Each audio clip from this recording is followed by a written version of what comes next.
So, welcome to our event this evening, Safe Reopening of Community Buildings, focused on facilities in Warwickshire. This is another of our series of webinars aimed at supporting businesses and organisations with information as we follow the government roadmap out of lockdown. The next step comes next week commencing 12th of April, when more organisations and businesses can reopen. Hence, we're hosting this recorded event today to help with information and answer any questions you may have. This evening, we'll provide a brief current COVID-19 picture for Warwickshire, some general public health advice and information on testing and tracing. This webinar is brought to you by safety and regulatory colleagues from local borough, district and county councils and Warwickshire Police and Warwickshire Carver. And many thanks to our partners who've helped us to plan and promote this webinar today. Please note the event's being recorded, so should you remain logged in, we take this as your consent to take part. The information provided today is current and correct to the best of our knowledge on the 8th of April 2020, so if you're watching a recording of this, please bear that in mind. The format today will be for our panel to introduce themselves. We'll then give you some key messages, as I said, and then we'll open up for questions from chat, and you put your hands up. You can raise your hand or submit your questions via chat at any time. My name is Ian Flynn, and I work at Warwickshire County Council, and I will be your facilitator today. So I'd like now to introduce our panel, starting with Jonathan. Good evening, everybody. My name is Jonathan Toy. I'm the Group Manager for Trading Standards and Community Safety for Warwickshire County Council. I've been part of a district and borough and county council regulatory meeting, which we've been holding since the beginning of March or middle of March 2020, where we look at all the different regulations and how they apply to businesses, communities, retail, and other sectors since their introduction last year. Thank you, Jonathan. Gemma? Hi, good afternoon, everyone. My name is Gemma Stainthorpe, and I'm Health Protection Programme Manager at Warwickshire County Council in the Public Health Unit. Thank you. Laurie? Hi everybody, I'm Laurie Harvey. I'm a Localities and Communities Officer for Warwickshire County Council in the Communities and Partnerships team. We've been involved in lots of webinars over the past sort of 14-15 months and are here to offer any support to any communities across the county. Okay, thank you. And is it Chris Freeman? Yes, it is. Yep, thanks, Ian. Yep, Chris Freeman. I'm Development Officer for Warwickshire Community and Voluntary Action. For those who don't know, we are an independent charity who support the voluntary and community sector. And as part of the last year, we've provided a variety of support for the community and voluntary sector in response to COVID. Thanks, Chris. And last but not least, Paul. Good evening, everybody. Sergeant Paul Calvin from Warwickshire Police. I work within the COVID cell within Warwickshire Police. Have worked with the partnership for the last 12 months with people like Jonathan and Gemma, etc. Around all the COVID issues, and we've run a number of these webinars for different areas and sectors as we come out of lockdown. So welcome. Thanks, Paul. Okay, and welcome to those who've joined while we did the introduction. It's great to see so many of you from the local communities here. Could I call now on Gemma to give us just a brief update from a public health perspective? Sure, thanks, Ian. Okay, I'm just going to share my screen.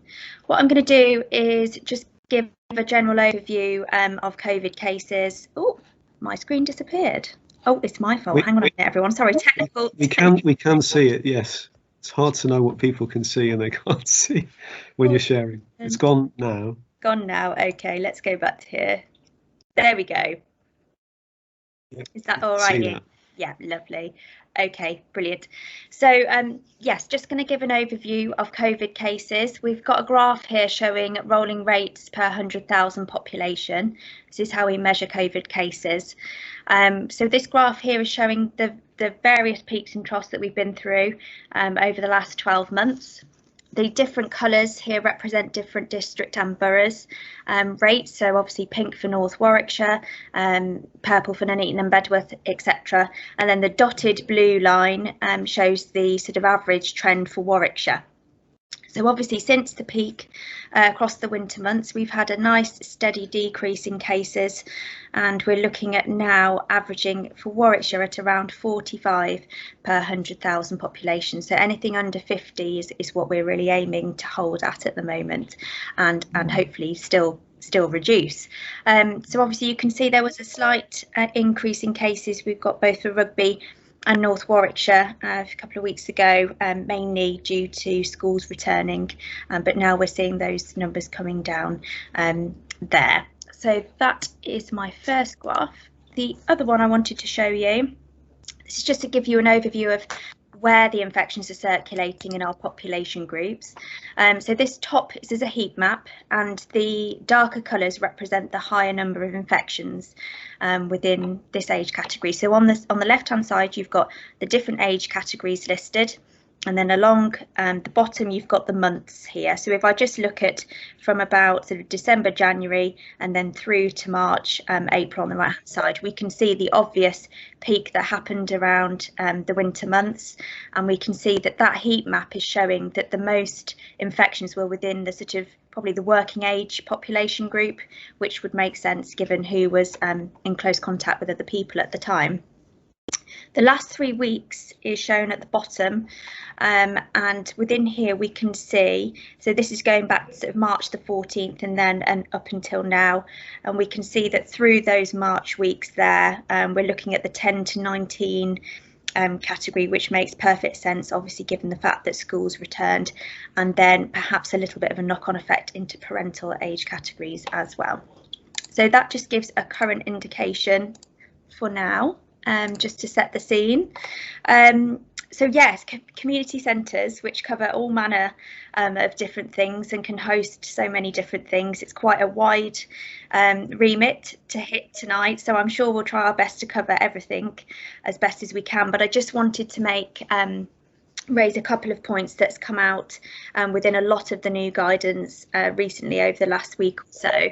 The first being ventilation. So obviously with all of your community centres and your establishments, we're asking for ventilation to be a key priority. This is because the Kent variant of COVID-19, which is the one that is dominating the UK and is definitely dominating Warwickshire, is far more transmissible on our sort of airborne particles. So we're wanting to really maximise ventilation, and it will have a really positive effect on hopefully reducing transmission rates.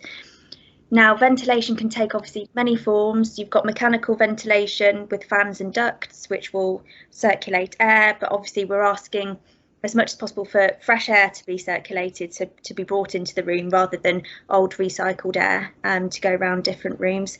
And then the very obvious passive ventilation, which is opening windows and doors and just allowing that airflow. Even if it's just a little bit, anything is better than nothing with regards to ventilation. So it's a key mechanism moving forward to reopening. You'll be aware that there are, hopefully be aware, there are lateral flow testing sites across Warwickshire at the moment, and as sort of things progress, we'd be encouraging people perhaps who were working in establishments such as community centres, taking part in activities, to be having regular lateral flow tests. There are 5 sites, one in each district and borough across Warwickshire, where you're able to book in, and hopefully someone will put a link in about how to access those. And those tests, we're really encouraging people to take them a couple of times a week, because their sort of range for picking up on the virus can be quite small. So to try and catch that, we really encourage twice weekly if possible. So that's just a mention on testing. With regards to then test and trace, and contact tracing generally. As a community hall, I think it's always beneficial to kind of have the QR codes up and to monitor who is coming in and out of the facility, i.e. to sort of keep in mind and keep a list and a rota, if you like, of activities and people who have attended, and keep those contact details for 21 days, please, just in case a positive case of COVID arises. It's good probably to have a single point of contact that you can perhaps advertise to people who are using the facility. If a positive case arises after those activities, to please sort of let us know. And I will put an email address actually in our chat function, which will show where to send if you have a positive case within your establishment, who to notify.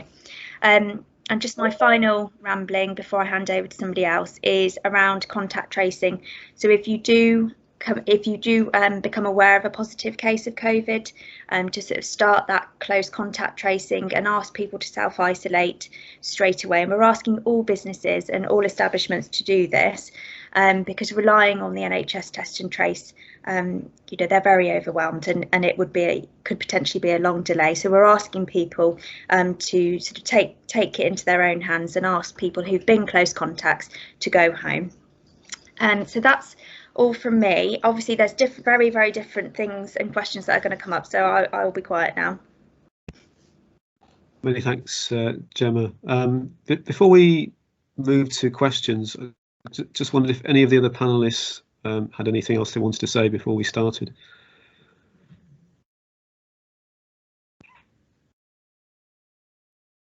No? Okay. We've got some pre-submitted questions here. One is quite personal, I think, touching on what Gemma has just said. So, what activities can we have in the community centres, i.e. kickboxing, children's dance class, bingo, line dancing, etc. from the 12th? So can we bring everything back in, or is it just certain things we can do from the 12th? Can I answer that, Ian? Please. Yeah. Included within the chat is a link to Appendix D, I think it is, of the ACRE guidance. If you haven't come across the ACRE guidance, it's obviously specifically relating to village halls, but it also is pertinent to urban community centres as well. And within that, there is a matrix that outlines the 4 steps of the roadmap and what activities can be done in particular steps. So that's a fairly comprehensive guide that's available. Thanks, Chris. Paul, you have your hand up? Yeah, I just want to reiterate, really. I mean, the activity that can take place falls in line with basically the roadmap and guidance of other areas of business as well. So things like indoor gatherings for parties, etc., can't take place until they can in other areas. So if you think of hospitality and things like that, when that can go indoors, that would be similar for community centres as such for that sort of activity. Obviously, there is exemptions within that as well. So parent and toddler groups obviously can, support groups, etc. But it very much what takes place is inside a community building is very similar to what can take place in a purpose-built building for that activity. So whether that be a pub, whether that be a gym, a dance hall, etc., it falls in line with that. So because it's a community centre, doesn't make it any different to that roadmap out of lockdown as such, if that makes sense. Yeah, thank you. Does anybody on the call want to take the opportunity to ask any questions about that, about specific events that they've been asked to host, or you can pop your question in the chat, or you can raise your hand. If you're new to Teams, if you look at the top of the screen, there's a kind of people icon and a speech bubble icon and a little happy face with a hand. So happy face with a hand, you click on that to put your hand up, and the speech bubble, you can click on that to type a new message into chat. So there's various questions coming in. JD, did you want to put that question yourself to the panel? If you unmute yourself. Is John Dinney? Yeah, the question is, do you have to have a one-way system? Our meeting room could not have a one-way system. So your biggest room, your biggest space isn't can't have a one-way system. Yeah. I don't mind taking that. I don't mind taking that one in. John, in kind of very simplistic summary words, you don't have to have a one-way system. If you have a facility which you can run a one-way system, we would absolutely encourage you to do so. But if you don't have that, then it's really a matter about how you manage your point of entry, your same point of entry and your same point of exit, just so that there is not the area doesn't become restricted and there is closer contacts than you need. So, for example, if you're running one event with an event following afterwards, make sure you leave enough time for people to come in and leave the event before the next people then try and come into the hall. So you don't have to have a one-way system, but it is about making sure you control that point of entry and point of exit to minimize close contact. Thank you. Thanks, John. Maggie. Yeah, we our village hall, can we run a pop-up pub, which we've done in the past, outside with tables and people seating at tables, like you would with a normal pub from the 12th of April? I'll take that one. Paul, sorry. Yeah, I'll take that one to start with, and maybe pass on to Jonathan afterwards. Obviously, if you're running an outside bar as such, obviously depends on if there's any license in place, firstly, obviously, for the premises, and then if not, you'd have to submit a temporary event notice. With most local authorities at the moment, with temporary event notices, they also ask for a COVID risk assessment as part of that temporary event notice. But any temporary event would have to fall under whatever the regulations are at the time of that temporary event. So should that be when outdoor hospitality is allowed, it will have to be everybody seated at tables, table service, etc., etc. So you could have no one coming up to the bar to purchase drinks, etc. It'd have to be all table service, all outside. And just to put a caveat on that, what we've seen and lots of questions we've been asked about similar things, if you're then going to be looking at putting up outdoor structures for people to shelter under, it has to conform to what the smoking regulations are. So therefore 50% of it has to be open. So you can't put a marquee up with all the sides up and things like that and then call that outdoors. It has to be conform to the smoking regulations. So there's a lot of things, hurdles to jump through, for want of a better word, when you're doing the outdoor. It's not just as simple as putting a bar and letting people drink. You still have to conform to all the other guidance and regulations that all the hospitality have to as well, even under a temporary event notice. That's great, thank you. We've got a license anyway, but yeah, thank you. Okay, thanks, Maggie. Lots of questions, so perhaps we'll move on. Di Doyle, you've got a question about activities.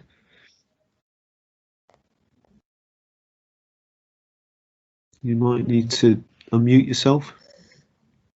Oh yeah, I was just asking, so can we restart dance classes and badminton and uniform groups in our hall? From next week. From the 12th. Okay, I don't mind starting that. So I think from the 12th, correct me if I'm wrong, regulatory friends, but from the 12th, I believe that indoor organised activity is not allowed to start from that point. If so, for example, we know that gyms are opening. from the 12th, but in that situation we would ask people who are going into the gym to be either one person or with a member of their household. So I don't think that we will be able to allow that to happen, but I am going to hand over to Jonathan. Right. This might be one we have a bit of debate over, actually, because we've been looking at different scenarios and different issues. In terms of sporting activity, that can take place, but I don't believe it can take place on an indoor space, and it would have to be outdoors. So I suppose my assessment on what you're proposing in things like dances and badminton, I'd probably say no, not now, probably not until May.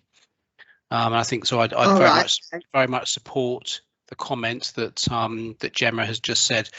Part of the reason for that goes back to the risk. So any increased physical activity is likely to increase people's perspiration, increase droplets in the air, and as Gemma rightly said before, one of our biggest challenges with the new variants is the coronavirus in the new variants lasts longer on smaller aerosol droplets and lasts over a longer distance. So if you've got increased activity in an indoor space, you increase your risk. Okay, so, thank you. I've totally misunderstood that. So thank you for correcting me. That's fine, but I would certainly think by the time we get to the 17th of May, Di, then that would be that's probably the time you're looking at. Okay, super, thanks. I'd also refer you to the Appendix D that's in the chat as well. That gives a timeline for what activities can be run at what dates.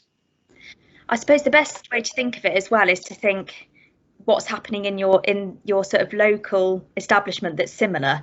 So if you think about the gym and about things like that, sort of group activities aren't starting from the 12th. It would just be individual visits to the gym and swimming pools. So aside from that, I think, yeah, as Jonathan said, wait till May the 17th and see what comes out in that guidance. Right, well, whilst I'm here, can I ask another quick question? On the 17th of May, when we have badminton and dance back, we were leaving 72 hours before other people used the hall, even though they wiped down. Would we still have to do that? I'm going to say, with regards to that, Di, I would say that, you know, given rigorous and thorough cleaning protocols, especially of touch points and things like that, good ventilation, there would be no reason at this point why we would ask you to do that. Sorry, I missed the last bit. So no, you don't need to, as long as there's adequate cleaning of touch points and good ventilation. Okay, thanks very much. Thanks. Thanks, Di, for your questions. I'm sure they're helpful for a lot of people on the call. Cindy. Yes, hi, good afternoon, everybody. I think, to be honest, you've probably answered the question in the previous questions. We've got a number of community rooms and community centres attached to our older persons accommodation, and one of the things obviously that our residents keep asking is when can these reopen, and I think listening to what people have said, probably not until around about the 17th of May, if, you know, not longer, and actually we keep them closed until the 21st of June. Generally it's coffee mornings, but there are, you know, sort of large group activities and other groups asking if they can use the centres. But I think, as I say, listening to everybody, the earliest date for me is going to be around the 17th of May. If somebody could confirm that for me, that would be really helpful. Shall I start that one off? Paul, your hand went up first. I know. I'll bow to Jonathan's better knowledge. All I was going to say was it all depends on what the activity you're thinking of. If it's sheltered accommodation and it's supports groups and health and well-being type activities, then that may be allowed, and I'll defer to Jonathan on this, but okay. Really keen as a group of people that health and well-being takes primacy on a lot of things. So if it's a mental health or well-being support group, then, you know, we're really behind supporting those. as long as they're safe and within the guidelines, etc. Brilliant, thank you. Cindy, it always pains me to have to agree with a police officer. I have to tell you that. But on this occasion, I have to agree with Paul. He's a good friend and a good ally with us on this, and he's absolutely spot on. The regulations in themselves aren't overly helpful sometimes, are they? With a facility like community centres, because you've got a whole plethora of different uses. Yeah. But Paul's absolutely right. If you're running a support group, a mental well-being group or a health and well-being group, they are allowed under the regulations. Right. Okay. It's actually one of the things that's exempt. Brilliant. If it was something like, just say, a coffee morning, just like a group gathering, we would probably draw a bit of a line on that, because the whole point of it is it has to be about well-being, etc. But you could certainly offer those out from that basis. Brilliant. And then it's really a matter about doing your own risk assessment, to be honest, Cindy, and just making sure that you're comfortable with who's coming in and is comfortable with in connection to the premises itself. But always happy to advise you on that. Yeah, that's lovely. Thank you. Thanks very much. Gemma? Yeah, I just wanted to say, with regards to support groups, I think the limit is 15 people at the moment. So the limit is 15 people from when you open on the 12th, and has been throughout the whole of sort of lockdown. So just to bear that in mind, children under 5 years old don't count as part of that. So just to keep an eye on that situation, because again, as we move through the roadmap and hit different targets, hopefully those numbers may increase again. So just keep an eye as things go along, but it would be 15 people to start with. Thanks, Gemma. Next question, Liz. I think Liz Hicks, we may have answered your question already, but did you want us to review that, or have we answered that? Hi, thank you. No, I think that's answered okay. I was just kind of concerned that what is being asked of us doesn't actually fit within the government guidance, yeah. So that was the main thing that I was concerned about, really, that kind of someone was sort of like trying to twist the guidance a little bit to make it fit for their event, and I wasn't really sure. It was a national organisation, you see, that was saying under the restrictions we can do this, but I'm like, I'm not sure that you can, and I don't feel comfortable about this. So yeah, thank you.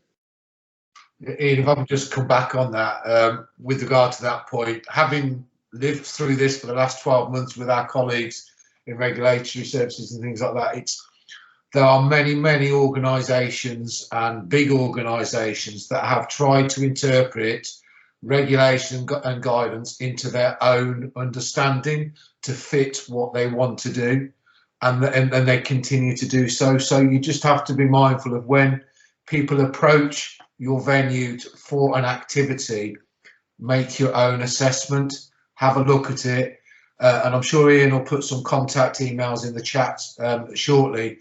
If you are unsure, contact your local council or the preventive response team or public health and ask that question, can I do this? Don't take it on face value of what that organisation is telling you. If you are unsure, ask, because we have seen absolutely every interpretation possible of every single regulation, and you wouldn't believe some of the stories we could tell you. But they really, people do try and interpret it, and there is a bit of grey as well within that, as we know. So if you're unsure, if it feels uncomfortable or you're unsure, then please contact your local council or the county or public health and ask those questions, because they will give you an honest answer. And if they're not sure, we've got our group, the Intel and Tasking Group, where we will thrash it out amongst a load of us to come up with a consistent answer, so it's consistent across the whole of Warwickshire. No matter where you are, it's consistent.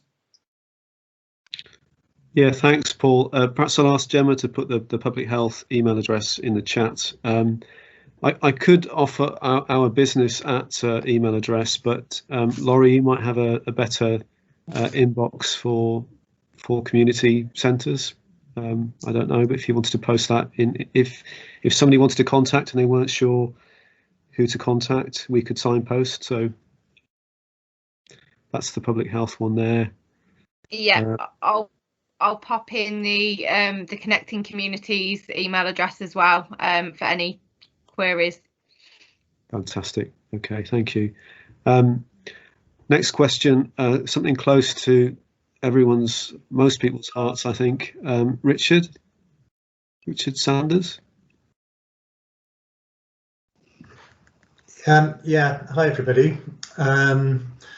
Yeah, we have hosted a couple of support groups for a long time, and they would definitely be classed as support groups, but we voluntarily decided to suspend those while the infection rates were at the height.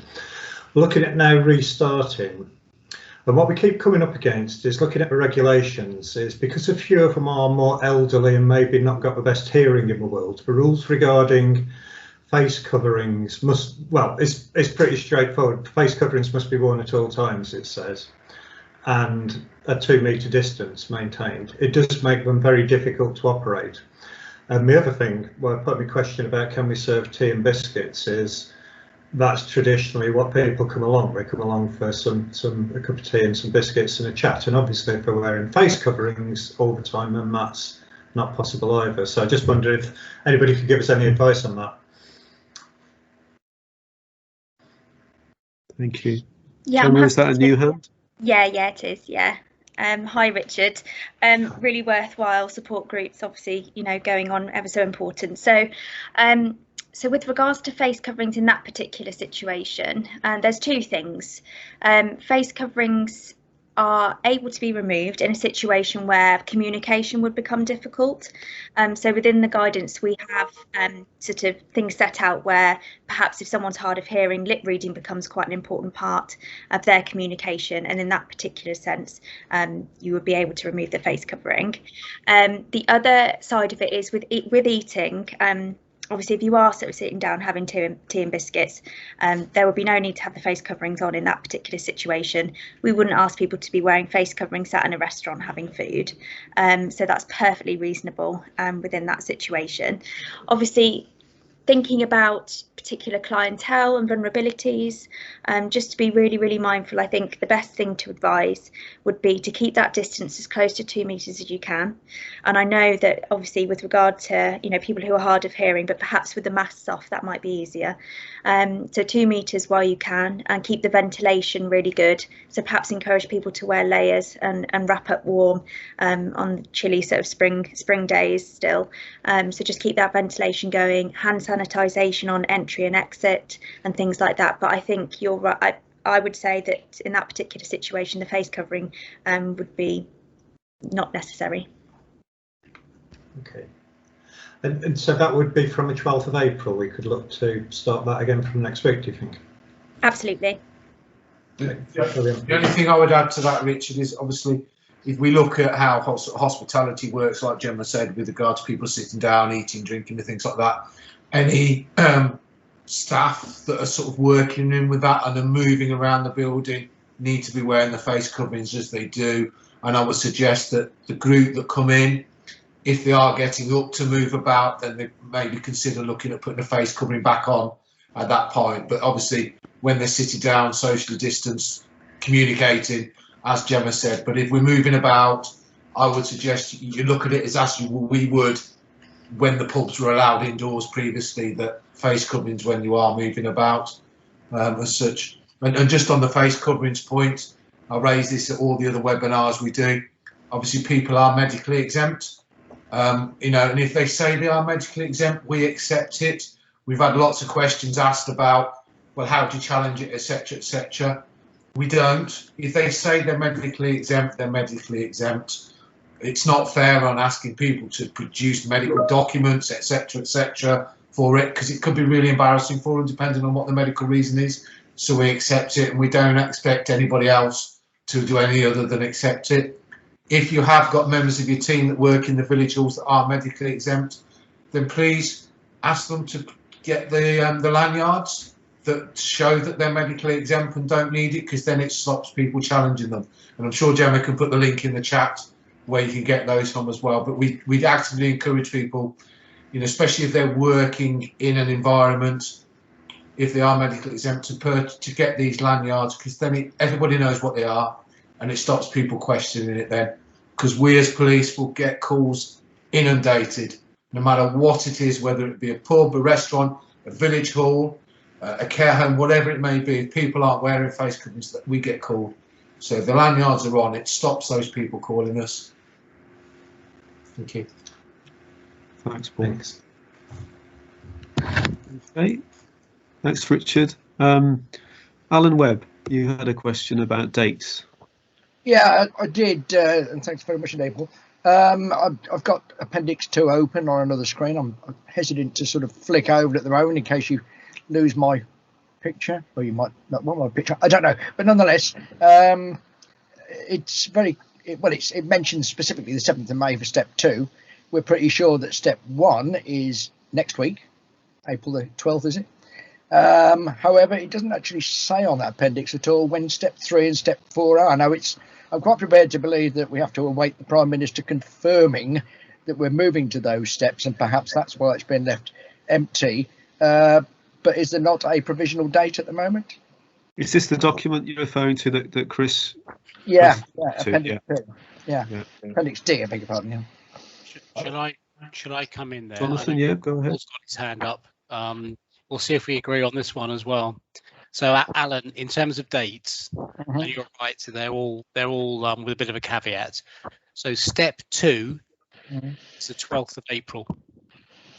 Step 2 is the 12th of April. No. It says permitted step 7th of May. Step 2 is the 12th of April.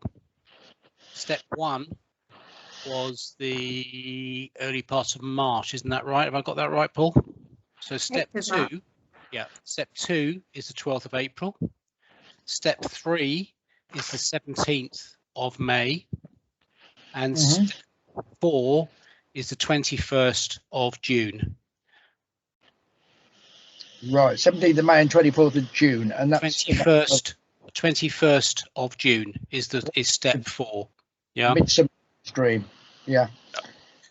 And the caveats obviously are the prevalence rates being maintained? Are we seeing any change in direction? And obviously issues in terms of making sure we've got the vaccinations continuing in the rollout that they've been going on. They're the things that we're looking at. So they're the dates. Step 2, 12th of April. Step 3, 17th of May. Step 4, 21st of June. Yeah, okay, well, thanks very much for that, Jonathan. You can see my confusion, because if you look at Appendix D, it's actually got parish council meetings permitted at step 2, and it says 7th of May. So, but it also gives a reference to some more information later in the document that you need to cross-reference it to.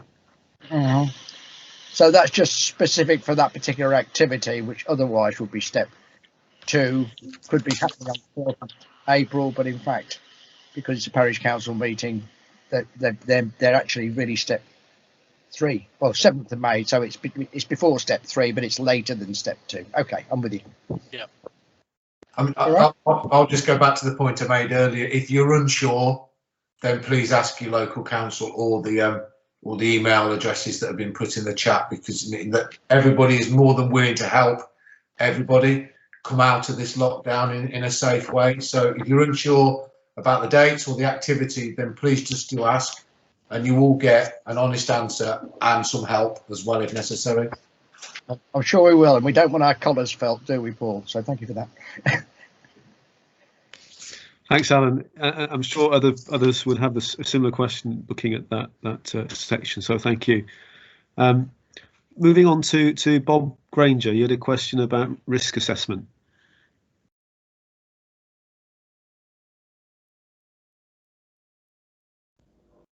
Again, Bob, you might need to take yourself. No, it's all right. I'm just looking for the unmute button. Yeah, the question wasn't about risk assessments. The question was about all the other policies and procedures. We're on top of the risk assessments, but we also have lots of other policies, health and safety policies, safeguarding policies, etc., etc. The question was, in relation to those, do we need to review and update those to include COVID-specific clauses? Thank you, Jonathan. It's a really good question, Bob. Actually, a really good question. My comment back to you was, if you're regularly reviewing those policies, and I'm sure you are on an annual basis, I wouldn't necessarily say to you have to review all of those other policies, because you've already got a process in mind. The one I'd probably pay a bit of attention to, and cross-reference it with your COVID risk assessments, is probably your health and safety risk assessments as well.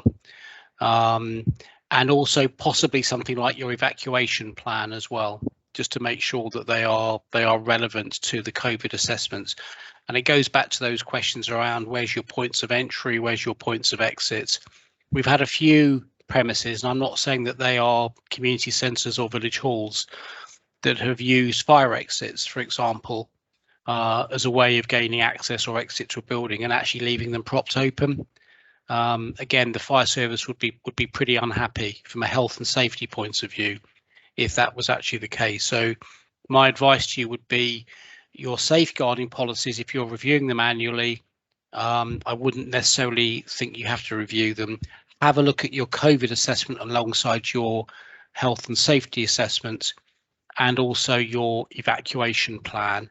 So where might you be and how might you be managing your evacuation plan, based on what the measures you might be putting into place in relation to the COVID assessment. But if you want any advice, Bob, contact us afterwards and we can talk through any specific issues on your premises for you. Well, I have a follow-up question, which probably affects a lot of people. You mentioned that the fire service may be unhappy with us leaving fire exit doors open. At the moment, that's what we plan to do to ensure the ventilation. Because with those doors shut, it's almost impossible to get the appropriate ventilation. And I just feel a bit of a quandary. I know, and that's why I think it's such a good question that you've asked, because we're trying to get the balance right. So there's a balance in terms of the COVID related risks, and there's a balance in terms of the health and safety elements as well. And I think get some advice. We've got very good colleagues on our fire service as well who join us every single week on our calls, and we can always run through any particular issues on a premises if it will be helpful to you. But it may be just that conversation, so they are comfortable with the arrangements that are being put into place.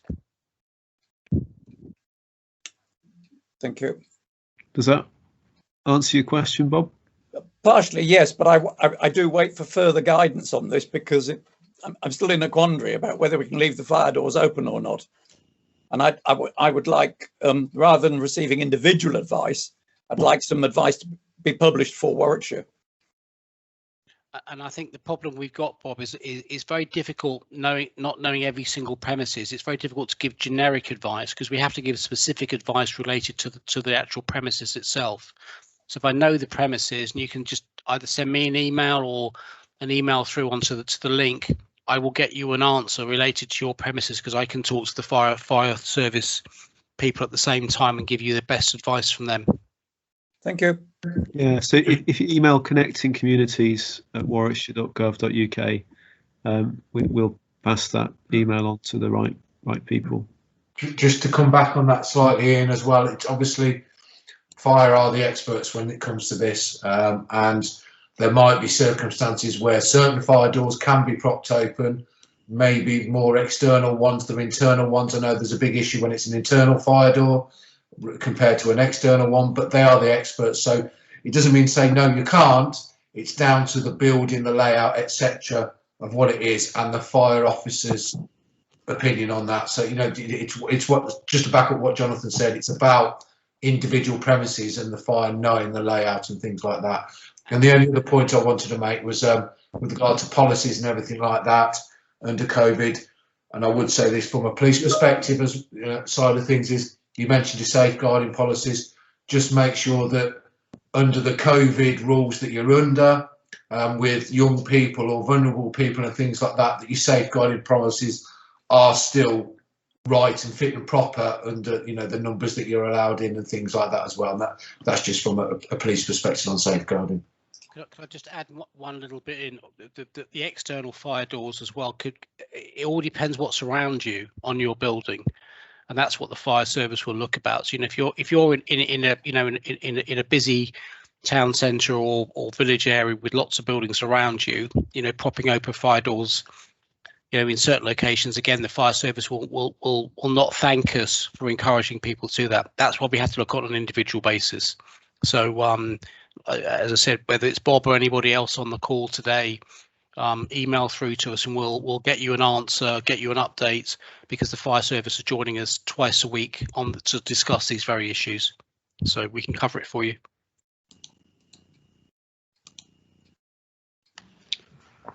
Thanks for that. Thanks, Bob, for the question. I see, Chris, you've put a clarification in the chat. Did you want to review that? And I think Gemma was asking about the 17th or the 7th of May. Yes, I was just doing a bit digging further on the Appendix D from the ACRE guidance, and the reason it said the 7th of May on parish council meetings is because the exemption for them to be able to do online meetings expires on that date. That's why it says the 7th of May on the Appendix D. Thanks, Chris. Sorry, I got confused. Okay, Laurie? Yeah, just on that point, Warwickshire Association of Local Councils has been advising parish councils where possible to hold their annual general meetings before that date of the 7th of May so that they can do them online, which obviously makes it easier for social distancing and all those things, rather than them coming together in a room. So if you're a parish council and you do need to hold that meeting, if you can do it before that 7th of May date, that is the advice being given by WALC. Great, okay, that's clear, thank you.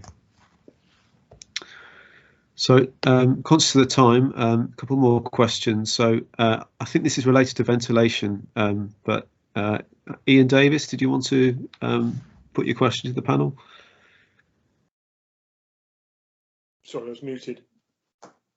Yeah, Welcome. it's slightly outside the scope of this, but it's a bit of guidance I'd be grateful for. When the pubs reopen on April the 12th, next Monday, the local parish council is lending one of its marquees to a pub. It's up to them, obviously, it's up to the pub to comply with the law. It's nothing to do with us. But am I right in thinking, if there is a marquee, that it should be roof only and no walls? I'll come back on that one. It's like I mentioned earlier about marquees. It has to conform to what would be the smoking legislation, which basically means if it's got a roof, then 50% of what is left has to be open. So it doesn't mean say you have to take off all the walls. All the walls is best for the ventilation. I'm sure Gemma would be far happier from public health all the walls were off, but 50% would have to be open. So that's either the two biggest sides or a big side and a small side, if that makes sense. That's clear. Thank you. That's fine. Thanks very much. Cheers. Yeah, no problem. Thank you. Okay. So a couple more pre-submitted questions. So recommendations from the panel for best practice around communal toilets. For example, in this case, Packmoor does not have a separate staff toilet. So recommendations, best practice about communal toilet use. In this case, Packmoor's, they don't have a separate staff toilet. I'll start on toilets, and then if anyone wants to come in. So with regards to kind of separate toilet situations, I don't think that matters. I think if you're looking at an establishment, you've got one set of toilets for everyone, so that's fine. So I think just thinking about your toilet management though, I think it's really important to have a cleaning schedule in place. It needs to be cleaned. They need to be cleaned at least twice a day, and then touch points perhaps even more frequently than that. They need to have obviously warm water and soap and drying facilities, preferably hand towels that you can throw away, rather than sort of blow dryers that blow everything around. And just kind of really thinking about how to get a proper cleaning routine in place. It might also be a good idea if you have small toilet cubicles, or perhaps space for toilets. I think 1 in, 1 out tends to be something that we recommend with regards to those small spaces. Again, perhaps opening the windows within the toilets, if that's an option as well, just to increase ventilation. But it's fine to have the toilets open.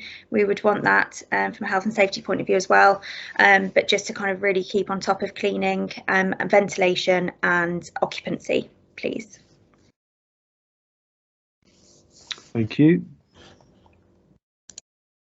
No other comments from the panel? Okay. Actually, another tip, Ian, I've just had a thought. It's always good to put hand sanitizer out before people go into the toilets as well. That way you can ensure that they're going in with clean hands, and then that minimises any kind of risk then within the toilet situation.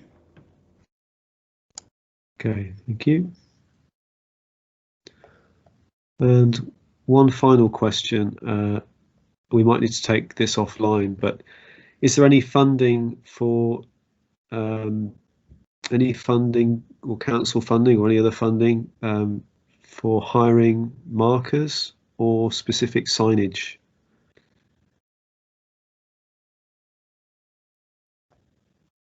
I'm sure Jonathan or Gemma will be able to come back on this a little bit, but I'm sure a lot of signage can be downloaded online and just simply printed off. So whether that be face coverings requirements, hand space, that sort of stuff, I'm sure that's all available online as such. Funding wise, I can't answer, but I think there's a lot of resource available freely online on that sort of thing. And see, Laurie's got a hand up, so I'll leave it there. Thanks, Paul. Yeah, just to come in on that, on our community pages on the County Council website, and I'll put the link in the chat, we have some of the downloadable materials for community buildings to download and print off themselves. We as a team can also support with that. If you don't have access to a printer, we can arrange to get things printed for you and out to you in your community venues if need be. In terms of funding, there isn't anything specific for this type of thing, but there is various funding available, which obviously Carver can assist with and help you make applications. We also have the councillors' grants launching again later this year, and one of the specific aims of that, as with last year's fund, is to support communities in the recovery from COVID. So if there's things that you need to make changes to your building to help you in that respect, then please get in touch again through the Connecting Communities email box, and we can give you the guidance and information around the councillors' grant scheme. Thanks, Laurie. Judy, you have your hand up. Yeah, it's very district only, I'm afraid, but we have quite a large amount of money that we are willing to give to groups for COVID related items. You know, if you need them for your group. So if you go onto the Warwick District Council website, you'll see there the grants. I think we've given out to about 30 groups this last 12 months. And you can apply up to £3,000 for items, but unfortunately, as I said, it is Warwick District only. So if you're in our area, it's worth you having a look. And Judy, what are those grants called? I always get these wrong. The community, I think they're CAFS ones, but if you go onto the Warwick District Council website, I'll have a look in a minute and I'll see if I can put it in the chat for you. But it's quite clear on the if you go onto the district website and what it is. But I'll have a look on the other iPad and yeah, somebody's volunteered to put the link in, I think. So. Oh, lovely, great, thanks for that. Yeah. And I'll cover my ears because I decide who gets it. So. Good. Okay. Ian, can I just come back on that? There is, Judy's quite rightly said that Warwick District Council have got money, but there is also small pots of money at some of the other borough and district councils. So it might also be worth a conversation with them, but if you come through to us at Connecting Communities first, we can then signpost you to the right places in terms of possibilities for funding and printing and all the various other bits and pieces.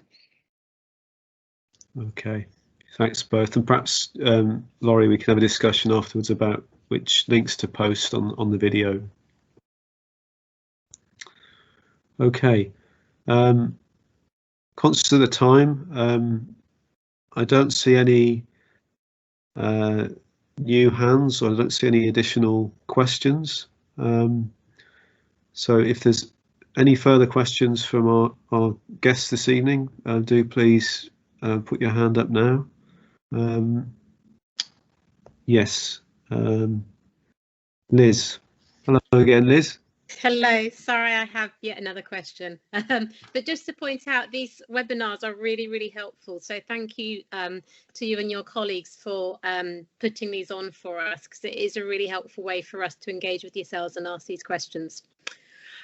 My question is around soft furnishings. So last year when the government guidance came out, it's advised that if you have a soft furnishing like a chair, once that chair has been sat on, it should then be quarantined for 72 hours in case someone that sat on it had the virus and the virus had gone onto the soft furnishing. So we've been quarantining like our chairs for 72 hours on a rotation basis. At what point can we stop doing that? Do you have any advice on that aspect? At what point can we stop quarantining our chairs for 72 hours? Yeah, I'll start that answer, Liz. Well, that's commitment. That's brilliant. Well done. So we're at a very kind of different stage now within the roadmap and within the pandemic. So, for example, just to let you know that from Monday, non-essential retail will be opening, and we will be allowing people to try on items. So obviously, essentially soft furnishings, items within sort of changing rooms, and then those items will not be required to be quarantined. This is for sort of various reasons, mainly looking at infection rates, the fact that the vaccines are working ever so well, and our general kind of trend that we're looking at. We are in a different picture now. So one thing I would just sort of recommend is always keep an eye on the situation, because we never know what's going to happen in the future. But for now, I think we're fairly comfortable that you don't need to quarantine your chairs any longer. That's brilliant. Thank you so much. Makes life easier, and thanks, Liz, for the feedback. That's always good to know. Chris, Jonathan, was your hands related to that question, or were you making? No, it wasn't, Ian. It was just a linked issue, I suppose, in terms of PPE. I know that certainly in Stratford District, we've got a new supply of non-medical grade PPE that is available to be distributed to community groups. And I'll probably look to Laurie, I think. Is that similar in other parts of the county as well? Yeah, and Ian's actually involved in this as well, and is where we're getting our non-medical grade protective items from. So we have a stock of visors and some safety goggles, and in some areas we have some face masks and gloves and aprons left as well. So if your group or community centre would benefit from them, I would say again in the first instance email Connecting Communities, and then we can point you to the right contact for your borough or district. But we do have quite a vast amount of stuff across the county, so if we can help you, it's all free of charge, all donated, but we do have to stress that it is non-medical grade. Thanks, Laurie. And Jonathan, was that related, or we've got another question from Bob? Yes, just very quickly. When do you hope to be able to make a link to the recording available? Because I'd like to circulate this amongst our trustees. It needs a bit of editing, but fingers crossed tomorrow afternoon it should be available. But okay, you can always find it if you go to the YouTube. I'll post that now, the County Council YouTube page, but it should be there tomorrow afternoon. All going well. Okay, thank you very much. Jonathan? I think we've probably gone beyond the chair bit. I felt quite sorry for the quarantine chairs at the time. I must admit, 72 hours in isolation. But as Gemma says, it's probably a three-piece suite, so it's all right. That's fine. Yeah, okay. Some degree of comfort. But as Gemma says, we've learned a lot, and the key really is social distancing, ventilation, and good hygiene, regular use of PPE as much as you can. They're the key things. And we still hold the ventilation and the social distancing is having the biggest impact in terms of the new variants as well. So that's why Gemma talks a lot about increased ventilation, maintaining that 2 metre social distancing as best you possibly can. And although some of the guidance talks about down to 1 metre where possible, we try and encourage people, particularly indoor settings, to maintain that 2 metre distancing. So please bear that in mind. Thank you for the thanks. But I think for all of our points of view, we are so pleased to help you, particularly those people who have been running and looking to run our community centres and our community groups. You know, you are the lifeblood of our communities, and it's very little for us just to put some time aside to try and help and support you. And please feel free between these webinars to ask us questions, come and talk to us. We really do want to help. We don't want to be going back through another phase of lockdown. We want to make sure that this is the last time we do this, and we want to make sure that you open successfully. So we're absolutely delighted to try and help you and support in any way we can. And if you do want follow-up webinars like this, you know, as the weeks go ahead, next phases, we're always happy to join you again and help and guide you. So my thanks is to all of you, actually, and really appreciate all the great work you're doing at a community level. Absolutely, well said, Jonathan. Thank you. And Paul?